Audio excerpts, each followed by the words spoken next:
to you by L&M, the modern cigarette that lets you get full, exciting flavor through the modern miracle of the pure white miracle tip. Live modern. Smoke L&M.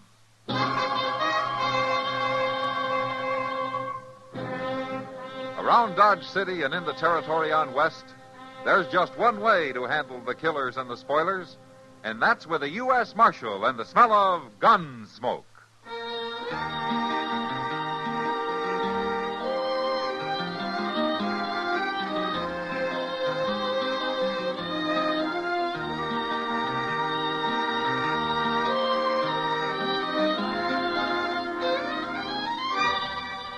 Gunsmoke, starring William Conrad.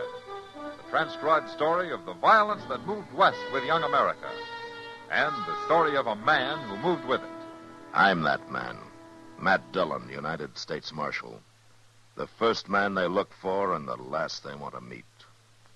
It's a chancy job, and it makes a man watchful. And a little lonely.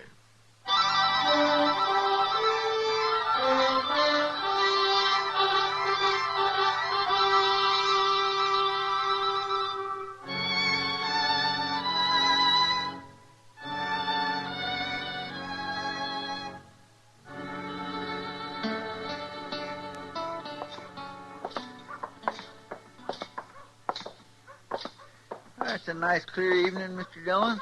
It'll be cold before morning, though. Maybe old Doc ain't too far wrong. Oh, what about? Well, he claims winter's coming early this year. He claims we'll have snow before the end of the month. He's just passing along Indian talk, Chester. They're all claiming the same thing. Evening, Marshal. Oh, how are you, Jezra? Miss Cobb? How do, Marshal? Chester. Evening, ma'am. Eat up there. You do declare, Mr. Dillon, that ain't the most dilapidated old buggy I ever seen anywhere. Jezra believes in getting full value out of things. Making do, as he calls it. Yeah, let's get something to eat, huh? Well, now, eating is something I get full value out of. Yeah, I know. Well, let's sit over there by the window. That team of Jesuits could do with some eating. The way their bones was sticking out. Jezra figures fat on a horse is a sign that grain's being wasted. Well, you shortly, Marshal. Okay. He must figure the same thing about women. Miss Cobb's bones was sticking out some, too. He probably works her half to death. Has to run a farm that size without any hired help. Well, they sure do keep to themselves. People just don't take to Jezra much. He's got a pretty cold way about him.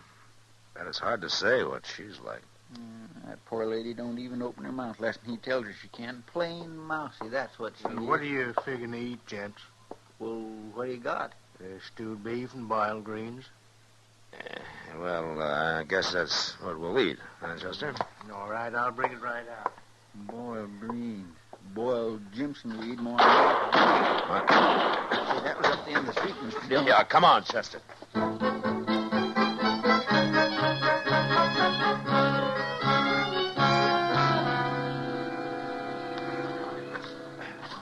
Open up here. Let me through, will you, please? Will you let me through? Hang on to that horse. He's mighty spooky. What's the trouble, Chester? Marshal, you've allowed this town to become a sink of iniquity, a whited sepulchre. Oh, is that so? Town of painted Jezebels, scoundrels, and murdering assassins. The name should be changed to Sodom or Gomorrah. You all right, Miss Cobb? Somebody tried to kill us, Marshal. They were standing right over there in the shadows. Minerva, you'll kind of remember a woman's place. Marshal asked me. Silence. Sorry, Ezra. Did you get a look at him? We did not. The coward struck in the darkness. It was only a miracle we escaped. Any of the rest of you see who fired those shots? Why, you're the law here, Marshal. I demand an accounting of this outrageous assault. Jezra, do you know anybody who might think they got a reason to kill you? I never had an enemy in my life. Well, it looks like you got one now.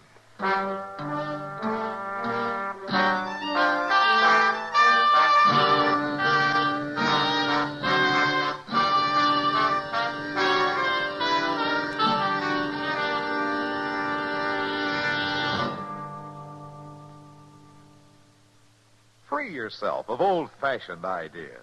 Why don't you live modern? Live modern. Live free up. Freshen up your taste. Smoke an L&M. Why are more people changing to L&M than to any other cigarette? Because only L&M lets you enjoy full, exciting flavor through the pure white miracle tip. L&M draws easier, tastes richer, smokes cleaner. So free up, freshen up your taste, get full, exciting flavor. Live modern. Smoke L&M. Make today your big red letter day and start to live the modern way. Live, live, live modern. Smoke an L&M. It's America's fastest growing cigarette.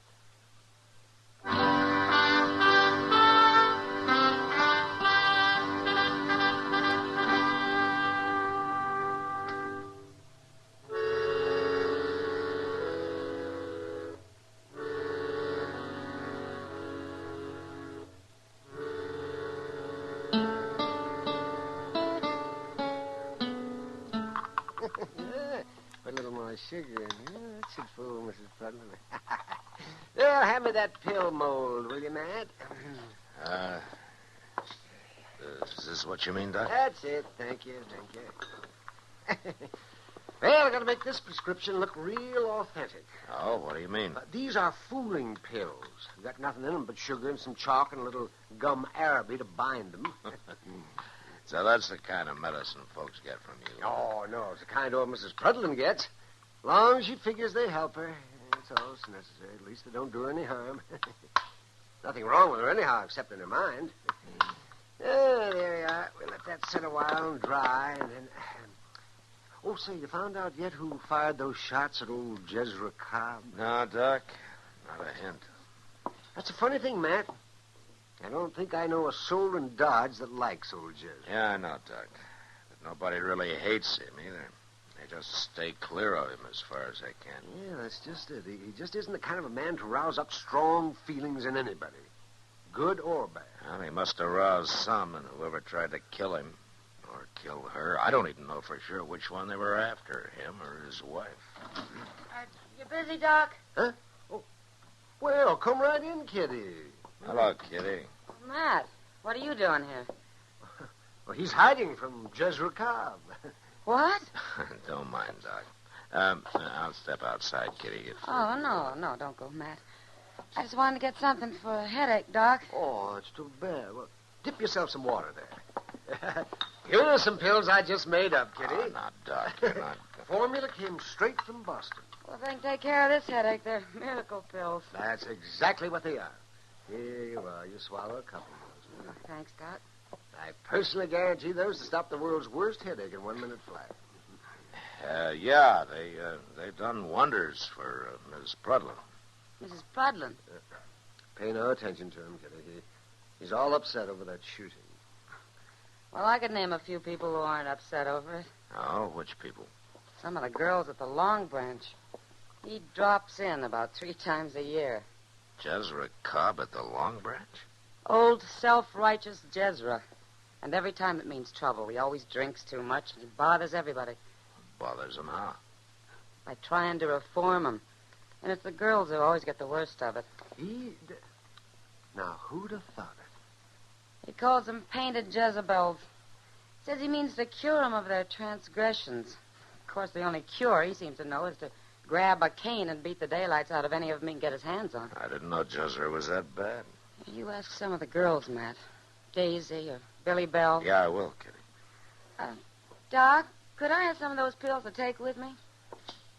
Look, Kitty, Doc was just playing. They're real good, Doc. My headache's all gone. What'd you start to say, Matt?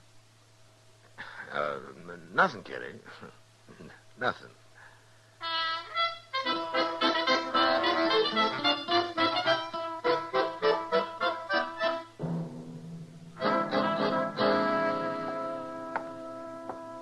"48 hours, Marshal, and you've accomplished nothing.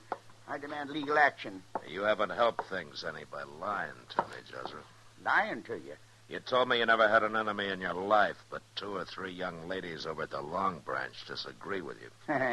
Dance hall girls. Maybe so, but I'd sure hate to have them looking at me over a set of gun sights. Abandoned. Painting their faces. cavorting in public to the devil's music. And stay away if you don't like it before you get a bullet in your back. It wasn't the woman who fired them shots. A woman wouldn't have to fire them, Jezra. She could get a man to do it for her. Then why don't you jail them girls if they're plotting to kill me? I don't have any proof of anybody plotting anything. You're in league with the adversary, Marshal.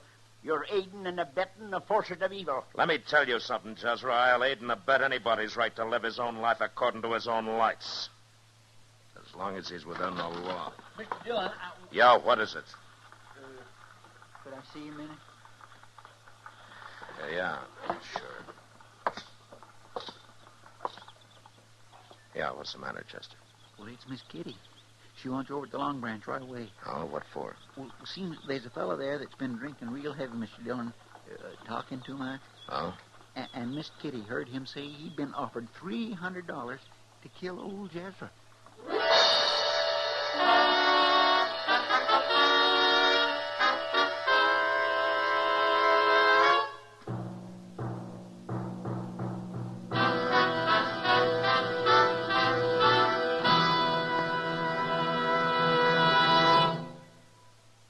Free yourself of old-fashioned ideas. Why don't you live modern? Live modern. Live modern. Free up. Freshen up your taste. Smoke an L&M. Today, all over the country, more people are changing to L&M than to any other cigarette. And it's all because only L&M gives you full, exciting flavor through the pure white miracle tip. L&M draws easier, tastes richer, smokes cleaner. So free up, freshen up your taste, live modern, change to L&M. Make today your big red letter day and start to live the modern way. Live modern. Smoke an L&M. It's America's fastest growing cigarette.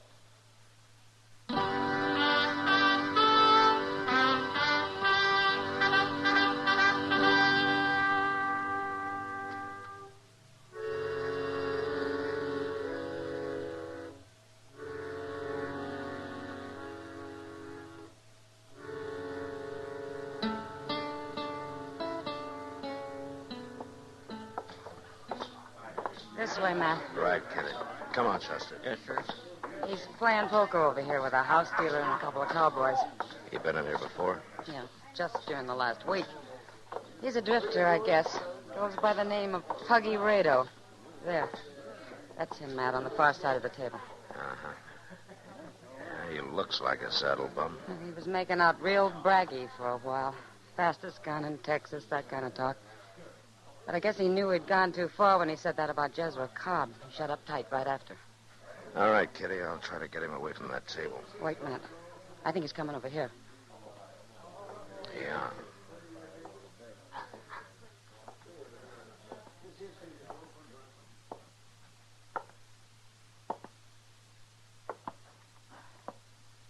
Reckon you're the marshal, ain't you? That's right, yeah. I reckon she heard what I said, sent for you. That's just what I figured she was doing. Let me! Hold it, Marshal. You make one move toward that gun, and I'll put a bullet right in her back. You got your hands off me. Take it easy, Kitty. You tell her, Marshal. Tell her me and her are leaving now. And if anybody lays a hand on a gun, there's going to be a pretty corpse on the floor. Told you to let go. Take him out. Drop the gun, Rado! Not a chance.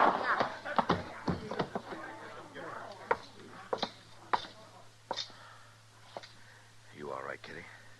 I'm all right. Thanks, Matt. I had to kill him now. There was no time for anything else. Marshal, was that the man? Yeah, it looks that way, Jezra. He was claiming somebody had offered him $300 to kill you. Why, that's the fellow who... Who what, Jezra? Why, he stopped in at my place last week begging a handout. Did you say $300? Yeah, that's right. Well, I got to be getting on home, Marshal. Got stock to tend to. Got a lot of things to tend to. Well, forevermore, what come over him so sudden? I don't know, Chester. But I think I can guess.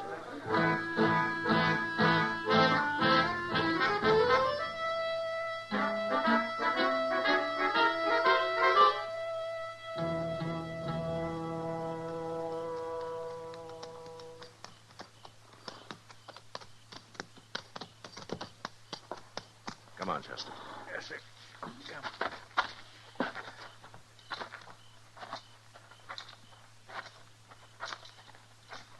Kind of quiet, Mr. Dillon. Maybe Jezra ain't home yet. There's a light on in the house.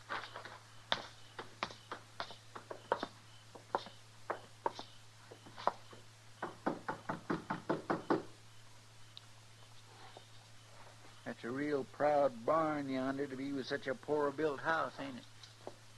Yeah, it sure is. Good evening, Miss Cobb. I do, Marshal. Chester. Miss Cobb. Your husband got home yet, Miss Cobb? He's out there in the barn. Won't you come in and set a spell? Yes, we will, thank you.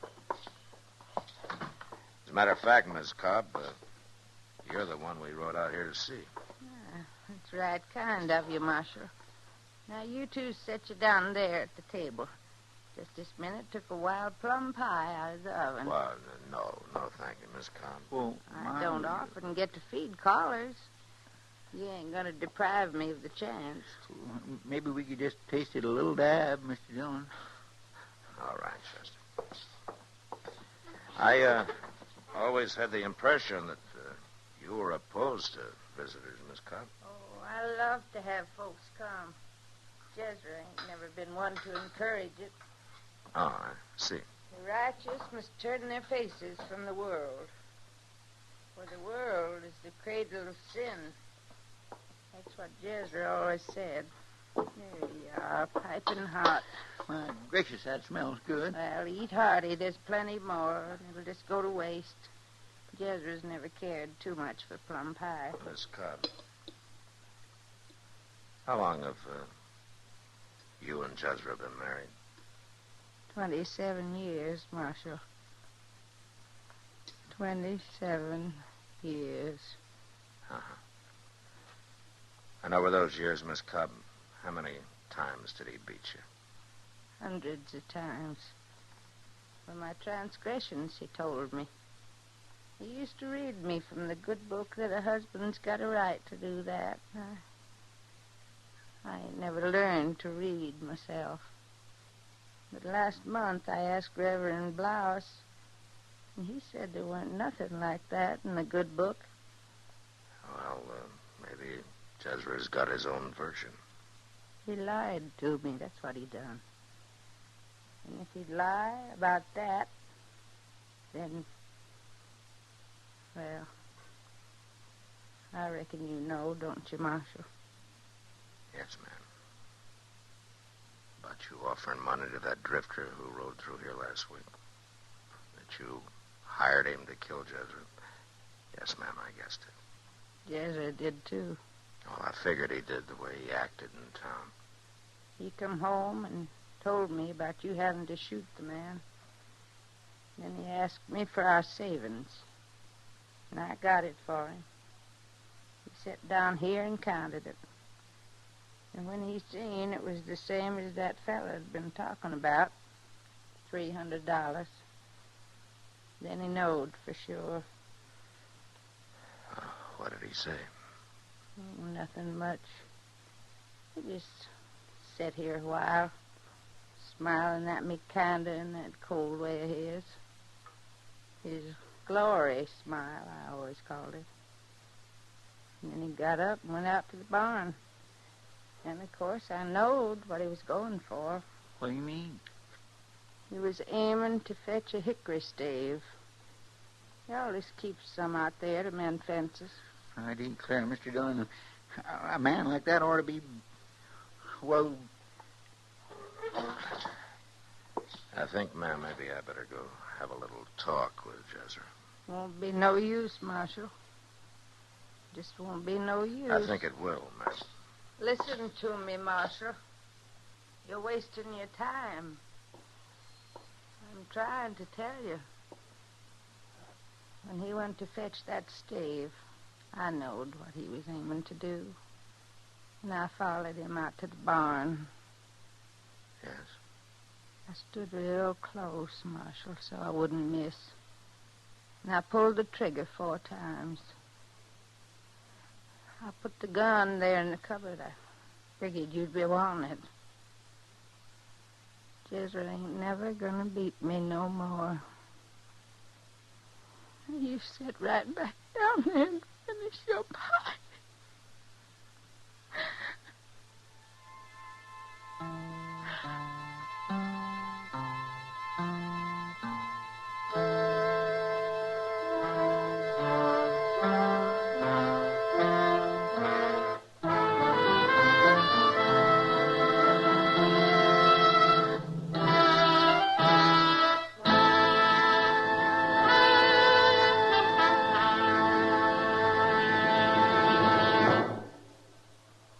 In a moment, our star, William Conrad. If your daily routine never varies, chances are you're heading for a great big case of monotony.